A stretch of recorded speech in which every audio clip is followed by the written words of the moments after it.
জাহান্নাম এটি কোনো কল্পকাহিনী নয়, এটি আল্লাহর নির্দেশিত শাস্তি স্থান। এর আগুন পৃথিবীর আগুনের চেয়ে ৭০ গুণ বেশি উত্তপ্ত।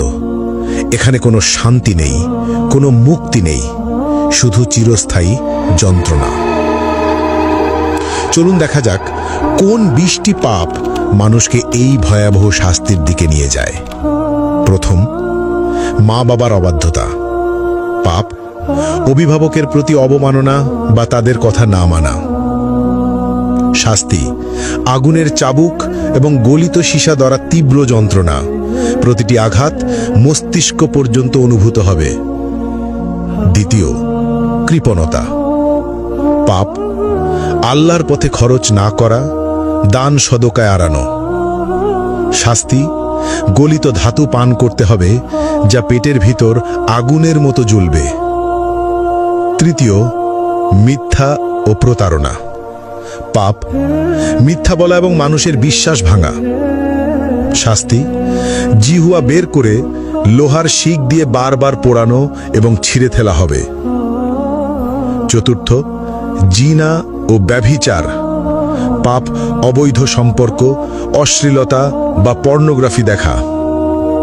শাস্তি জ্বলন্ত চুল্লিতে ফেলা হবে, উপরে উঠবে এবং নিচে পড়বে, বারবার যন্ত্রণা অনুভব করবে। পঞ্চম, কুফর ও শিরক। পাপ আল্লাহর অস্তিত্ব অস্বীকার করা অথবা অন্যকে আল্লাহর সঙ্গে শরিক করা। শাস্তি চামড়া বারবার আগুনে পোড়ানো হবে, নতুন চামড়া তৈরি করে আবার পোড়ানো হবে, ফুটন্ত পানি মুখে ঢালা হবে। ষষ্ঠত, গীবত ও পরনিন্দা। পাপ অন্যের দোষ খোঁজা এবং অনুপস্থিতিতে সমালোচনা করা। শাস্তি লোহার নখ দিয়ে নিজের মুখ ও শরীর ছিঁড়তে হবে, যন্ত্রণা চিৎকার শোনার মতো কেউ থাকবে না। সপ্তমত, অন্যায়ভাবে হত্যা, নিরপরাধ মানুষ হত্যা। শাস্তি আগুনের নদীতে ডুবিয়ে রাখা হবে, যেখানে বারবার দগ্ধ হতে হবে। অষ্টম, নামাজ ত্যাগ।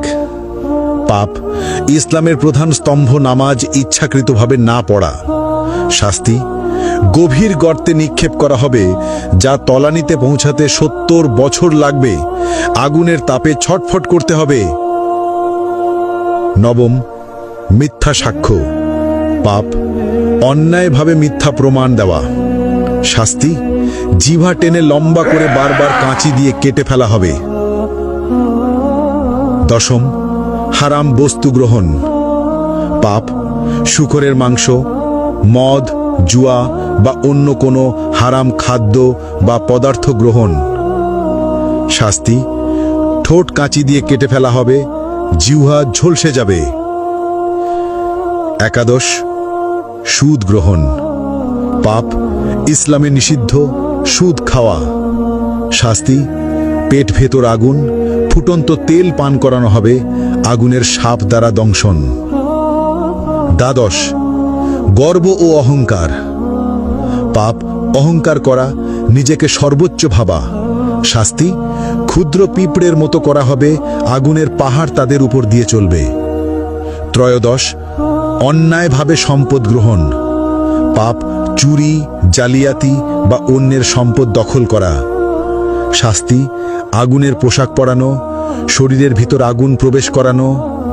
চতুর্দশ, মা বাবার সঙ্গে দুর্ব্যবহার। পাপ অভিভাবকের প্রতি খারাপ আচরণ। শাস্তি আগুনে পোড়ানো হবে, আর্তনাদ শুনবে না কেউ। পঞ্চদশ, ঈর্ষা ও হিংসা করা। পাপ অন্যের প্রতি ঈর্ষা বা হিংসা করা। শাস্তি আগুনের লেজে আটকে রাখা হবে, বারবার দগ্ধ হতে হবে। ষষ্ঠত, অসৎ ব্যবসা বা প্রতারণা। পাপ মিথ্যা চালান, প্রতারণা বা অসৎ ব্যবসা করা। শাস্তি আগুনে পোড়ানো হবে, দগ্ধ অবস্থায় বারবার কেটে ফেলা হবে। সপ্তদশ, নেশা বা মাদক ব্যবহার ও প্ররোচনা। পাপ নিজের বা অন্যকে নেশা বা মাদক গ্রহণে প্ররোচিত করা। শাস্তি আগুনের চুল্লিতে ফেলা হবে, উপরে উঠবে, নিচে পড়বে, বারবার যন্ত্রণা অনুভব করবে। অষ্টদশ প্রতিশোধ ও বিদ্বেষ। পাপ অন্যকে ক্ষতি করার জন্য বিদ্বেষ বা প্রতিশোধ নেওয়া। শাস্তি আগুনের নদীতে ফেলে বারবার দগ্ধ করা হবে। ঊনবিংশ আল্লাহর সীমা অমান্য করা। পাপ আল্লাহর বিধি অমান্য বা হারাম কাজ করা। শাস্তি আগুনে চামড়া পোড়ানো হবে, নতুন চামড়া তৈরি করে আবার পোড়ানো হবে। বিংশ সমাজে অনৈতিক কর্মকাণ্ড। পাপ সমাজে অন্যায় বা অনৈতিক কর্মকাণ্ড চালানো, যেমন শিশু বা দুর্বলকে ক্ষতি করা। শাস্তি আগুনে পোড়ানো, জ্বলন্ত শিক দিয়ে দগ্ধ করা, বারবার ওপরে ওঠানো ও নিচে ফেলা। এই ভিডিও থেকে আমরা যে বার্তা পেলাম, এখানে শুধু 20টি পাপের কথা উল্লেখ করা হয়েছে। আল্লাহ সবকিছু দেখছেন। যারা এই পাপের পথে যাবে তাদের জন্য জাহান্নামের শাস্তি নিশ্চিত, কিন্তু আল্লাহ পরম দয়ালু। আজই তওবা করো, নামাজ মেনে চলো, সত্য বলো, মা বাবাকে সম্মান দাও। আল্লাহ আমাদের সবাইকে জাহান্নামের আগুন থেকে রক্ষা করুন। আমিন।